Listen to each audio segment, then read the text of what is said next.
Hey, Stoic warriors, your grandfather's hands were different from yours. Rough, scarred. Every line told a story of battles won through silence, not screams. He never read ancient texts, never studied formal philosophy. Yet he lived like a Stoic emperor, waking before the roosters remembered their purpose, shaping his destiny while the world slept through theirs. Somewhere between his generation and yours, the manual was lost. We traded warrior mornings for snooze buttons.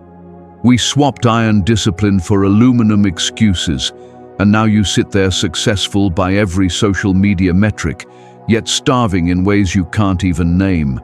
Your soul still speaks a language your mouth has forgotten, crying out on a frequency only pain can translate. Tomorrow, someone will find you exactly where you are today. Same chair, same doubts, same graveyard of buried potential. Unless you understand what a Roman emperor understood while plague tore through his empire, while betrayal brewed inside his own home, while death knocked daily at his door.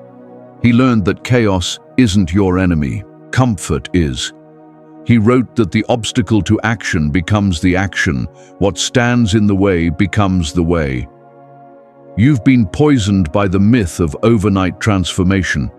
Nobody talks about the archaeology of becoming, how you must excavate yourself layer by layer, fossil by fossil, until you reach the bedrock of who you were meant to be. The Stoics called this premeditatio malorum, the premeditation of evils, not to invite negativity, but to kill fragility before life gets the chance. Right now, in this exact second, millions are choosing their cages. They decorate their prisons with motivational quotes, call surrender self-care, and label cowardice as boundaries. But you are different. You wouldn't have made it this far into these words if mediocrity was your native language. Something ancient in your DNA recognizes the war drums being beaten. These 5 rules aren't philosophy, they're surgery. We're going to operate on your existence without anesthesia, because you need to feel every cut that separates who you've been from who you're becoming. This isn't about trendy morning routines or surface-level habits. This is about remembering you come from a lineage of survivors, warriors, and thinkers who built civilizations with bare hands and unbreakable will. The morning knows secrets the evening will never learn. There's a quiet conspiracy between 4 and 6 in the morning that the sleeping world isn't invited to. The Stoics understood this. They knew that clarity visits the hours when most people choose dreams over destiny. So before we carve these 5 rules into your consciousness, I need proof you're ready. Hit that like button like you're breaking the chains of your past. Type "Warrior Awakens" in the comments. Build a legion of minds that refuse to die with their music still trapped inside them. Subscribe and turn on notifications, because this channel is your new battlefield. And whatever you do, don't skip a second. Every word is ammunition in the war against your lesser self. Now let's move. Number 1, the 3 a.m. advantage. Why the disciplined wake while the rest of the world sleeps. Your phone is full of unanswered alerts. Urgent messages arrive before breakfast. Your family needs you. Your bills need you. Everyone needs you, except you've forgotten to need yourself. This is why the most effective leaders and performers wake before dawn. They discovered what the Stoics knew centuries ago. At sunrise, when your body resists the day, remind yourself, you were born to do the work of a human being. The 3 a.m. advantage isn't about exhaustion or bragging rights. It's about reclaiming your life before the world hijacks your day. While your competition sleeps, while your problems sleep, while your doubts sleep, you're already hours into building something that matters. You're creating, deciding, executing, long before the world even knows what day it is. Every notification you check before noon is someone else's priority invading your timeline. Every reactive email is you playing defense in a game you are meant to dominate. The Stoics understood that morning hours aren't just time, they're unclaimed territory where power is forged in silence. Here's the raw truth about why you're still stuck, still scrolling, still frustrated. You're living in other people's time zones. Your first thoughts aren't yours. They're reactions to manufactured chaos served to you before you even stand up. Your first energy isn't invested. It's drained by other people's emergencies that somehow became your responsibility. Start tomorrow with what I call the billionaire block. 3 hours of pure, undiluted focus on one single task that makes everything else irrelevant. No email, no Instagram, no excuses. Just you and the work that scared you too much to start yesterday. Watch how different your bank account looks when you stop spending your mornings making other people rich. The ancient Stoics didn't have smartphones, but they faced the same thieves. Other people's opinions, other people's problems, other people's wars. They won by waking up before the thieves arrived. In 2026, your thieves carry smartphones and send non-stop messages, but the strategy hasn't changed. Wake up before they do. When you master the 3 a.m. advantage, Mondays stop feeling like punishment, deadlines stop feeling like death sentences, you stop being the one always behind and become the one everyone else is trying to catch. Number 2, the delete culture. Your toxic friend is killing your future. That friend who always has drama, always needs money, always drags you into their chaos. They're not just annoying, they're assassinating your potential one conversation at a time. Seneca wrote, "Associate with people who are likely to improve you. Welcome those whom you are capable of improving." Growth is mutual. People learn as they teach. You keep certain people around because of history, because of loyalty, because of guilt. Meanwhile, they're programming your subconscious for failure, normalizing mediocrity, making you feel ashamed for wanting more than complaints, cheap distractions, and wasted weekends. The Stoics had a word for this, choosing poison over medicine simply because the poison feels familiar. Delete culture isn't cruelty, it's critical care for dying dreams. Your network really is your net worth, but you're surrounded by people who are broke financially, emotionally, and spiritually. You're taking success advice from people who can't manage their own lives. You're taking relationship advice from people who can't maintain healthy friendships. You're taking life advice from people who resent their own existence. Here's the part nobody tells you about growth. It requires betrayal, not of others, but of your old self and everyone who needs that version of you to stay comfortable. The moment you level up, watch how fast some friends feel threatened. Watch how your progress becomes their trigger. Watch how your discipline makes them feel judged, even though you never said a word. Start with what I call a contact audit. Go through your phone. Every contact who only calls when they need something, remove them. Every group chat built on complaints and gossip, exit it. Every social media account that makes you feel angry, insecure, or small, block it. Your attention is sacred real estate, and you've been letting squatters live there rent-free. The universe has better people waiting for you, builders who speak your new language, warriors who understand your battles, minds that celebrate your wins instead of questioning them. But they can't enter while your door is crowded with energy vampires draining you dry. When you apply the delete culture, your phone gets quieter but your life gets louder. Your circle gets smaller but your impact gets bigger.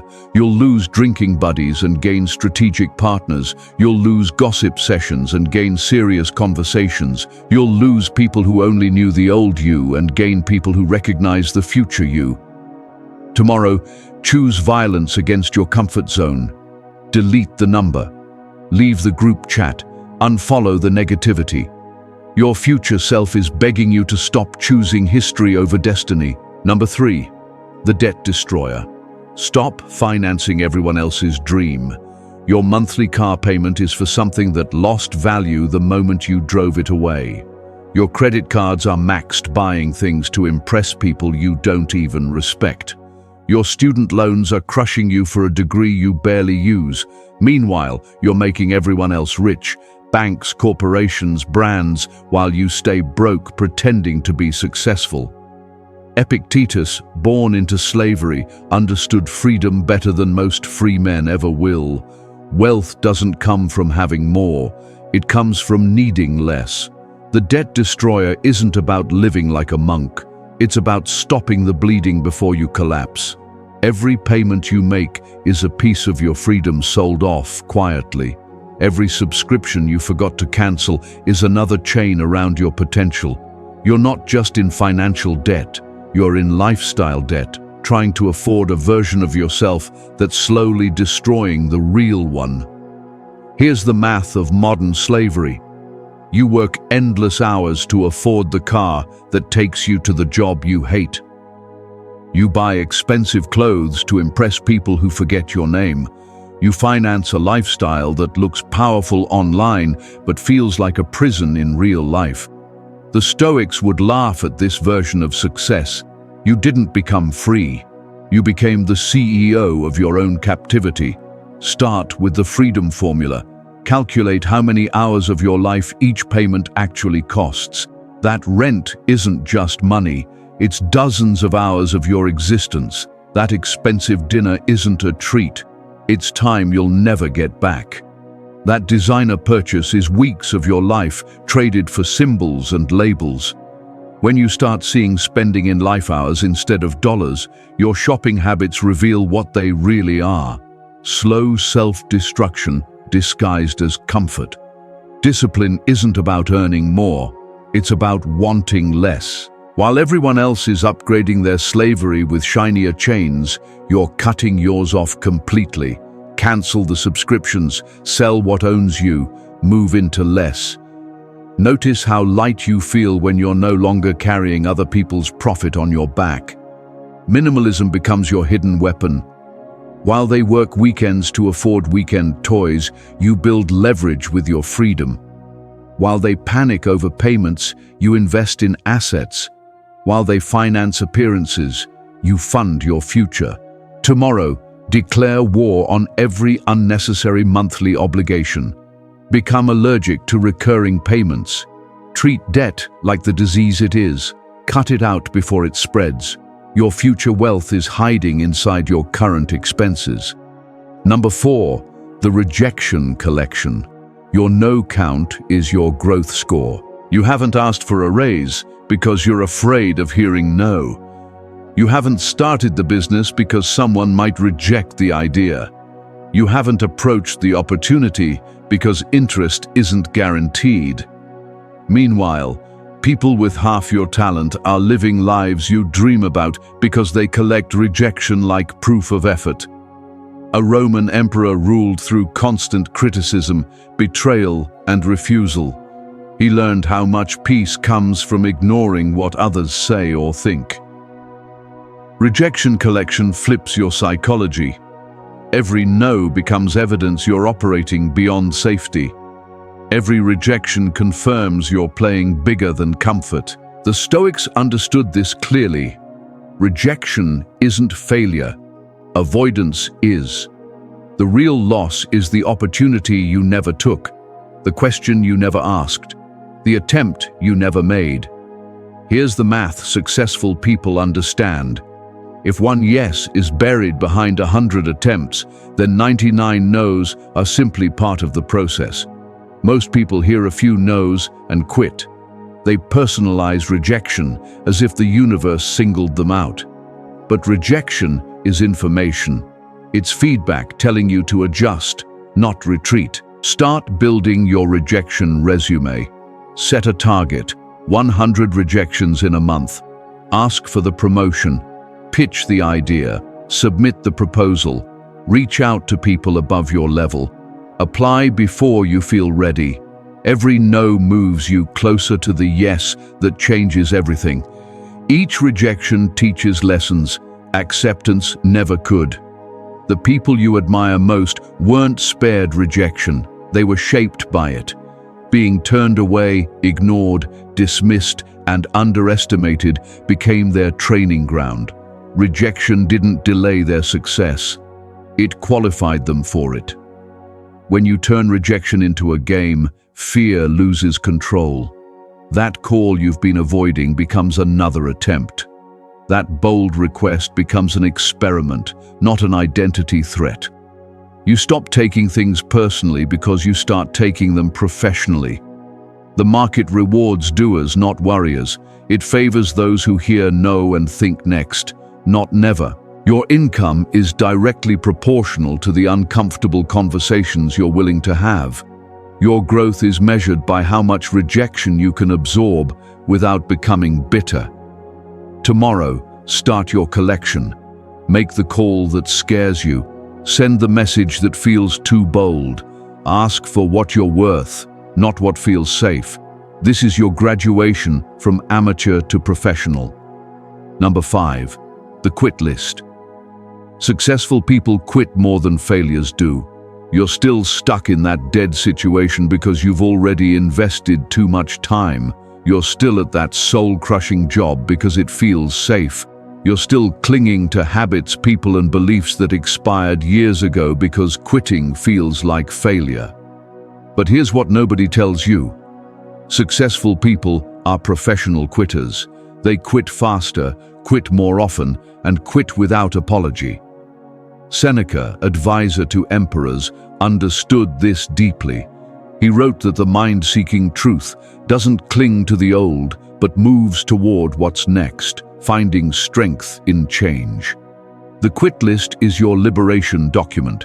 While everyone else preaches never give up, you're strategically abandoning everything that no longer serves your rise. That business idea draining money for years, quit it. That friendship held together only by your effort, quit it. That path you're following to please others, quit it. Winners quit the wrong things so they can win at the right ones.